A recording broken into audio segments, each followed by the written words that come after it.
ஸ்லாங்கூரின் ஷாலா மற்றும் Petaling Jaya பகுதிகளில் சட்டவிரோதமாக வெளிநாட்டினர் தங்கியிருப்பதாக பெறப்பட்ட புகாரின் அடிப்படையில் 43 வெளிநாட்டினரிடம் சோதனை மேற்கொண்டதில் 39 பேர் கைது செய்யப்பட்டுள்ளதாக ஸ்லாங்கூர் மாநில குடிநுழைவு துறை இயக்குநர் ஜவாரி பின் சுகாதி தெரிவித்துள்ளார். துணிக்கடை, உணவுக்கடை, மசாஜ் தளம் என இரவு 10 மணிக்கு தொடங்கிய சோதனை அதிகாலை 3 மணிக்கு நிறைவடைந்ததாகவும் கைது செய்யப்பட்ட 39 பேரும் 17 முதல் 45 வயதுக்கு உட்பட்டவர்கள் என்றும் தெரிவிக்கப்பட்டுள்ளது. ஆயில்குரோவில் 4 மாத குழந்தையை கொடுமைப்படுத்தி காயப்படுத்திய 40 வயது வெளிநாட்டு பணிப்பெண் கைது செய்யப்பட்டு நேற்று ஆயில்குரோ செஷன்ஸ் நீதிமன்றத்தில் குற்றம் சாட்டப்பட்டார்.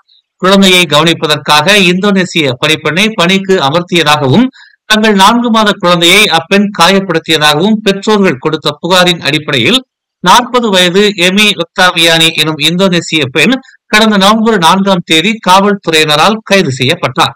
குற்றத்தை மறுத்து வெளிநாட்டு பெண் மேல் விசாரணையை கோரியதால் வரும் டிசம்பர் 18ஆம் தேதி மறு விசாரணையை நடத்தும்படி நீதிபதி உத்தரவிட்டுள்ளார். கடந்த சில மாதங்களாக டிக்டாக் வலைத்தளத்தின் மூலம் பகடிவதைகள் அதிகரித்து வரும் நிலையில் பிரதமர் டதஸ்ரீ அன்வார் இப்ராஹிம் டிக்டாக் தளத்தின் தலைமை இயக்குநர் சோ ஜி சிவை நேரில் சந்தித்து மலேசிய பல்லூடகத்துறை தொடர்பாகவும் பகடிவதைகள் குறித்தும் அதன் கட்டுப்பாடுகள் குறித்தும் கலந்துரையாடியதில் மலேசிய பல்லூடக பாதுகாப்பு சட்டத்திற்கு ஏற்ப டிக்டாக்கின் செயல்முறைகளை மாற்றி அமைக்கவும் டிக்டாக் நிறுவனம் முன்வந்துள்ளதாக அன்வார் தெரிவித்தார். அடுத்த ஆண்டு மலேசியா தலைமை தாங்கவிருக்கும் ஏசியான் 2025 மாநாட்டிற்கு டிக்டாக் நிறுவனம் ஆதரவுடன் இருப்பதாகவும் அவர் தெரிவித்தார். மக்கள் நலனுக்காக அரசாங்கம் மேற்கொள்ளும் திட்டங்கள் அனைத்தும் அனைவருக்குமானது என்று வீடமைப்பு மற்றும் ஊராட்சித்துறை அமைச்சர் நா கோர்மிங் தெரிவித்துள்ளார்.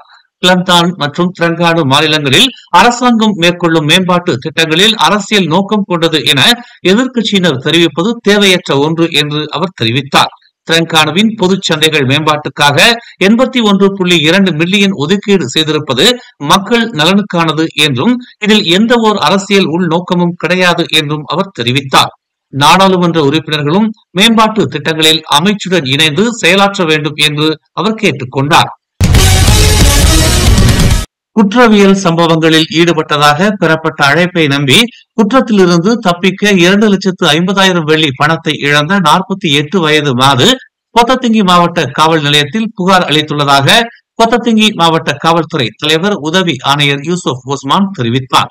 பாதிக்கப்பட்ட பெண்ணுக்கு தபால் மூலமாக பொருள் கிடைப்பதாகவும் அது தொடர்பான குற்றவியல் கூறுகளில் அவர் சம்பந்தப்பட்டுள்ளதாகவும் சந்தேக நபரிடமிருந்து அழைப்பு வந்ததில் தன்னிடமிருந்த 2,50,000 வெள்ளி பணத்தை 6 வெவ்வேறு வங்கி கணக்குகளில் செலுத்தியதும் பண மோசடி குற்றவியல் தொடர்பான எந்த ஒரு அழைப்பும் அதன் பின்னர் பெறாததால் தாம் ஏமாற்றப்பட்டதை உணர்ந்ததாக அவர் காவல் நிலையத்தில் புகார் அளித்துள்ளார். வெளிநாடுகள் மலேசியாவில் முதலீடு செய்வதை அரசாங்கம் தடுக்காது என்றாலும் தேசிய இறையாண்மைக்கு எதிரான செயல்பாடுகளையும் அரசாங்கம் முன்னெடுக்காது என்று பிரதமர் டதஸ்ரீ அன்வார் இப்ராஹிம் விளக்கம் அளித்துள்ளார். தற்போது பெரு நாட்டில் முதலீட்டாளர்கள் உடனான சந்திப்பில் அமெரிக்காவைச் சேர்ந்த முக்கியமான தொழில் நிறுவனங்கள் மலேசியாவில் முதலீடு செய்வதற்கான விண்ணப்பத்தை வழங்கியுள்ள நிலையில் அரசாங்கம் முதலீடுகள் குறித்தான ஆய்வுகளையும் பயன்களையும் ஆய்வு செய்து வருவதாக அவர் கூறினார்.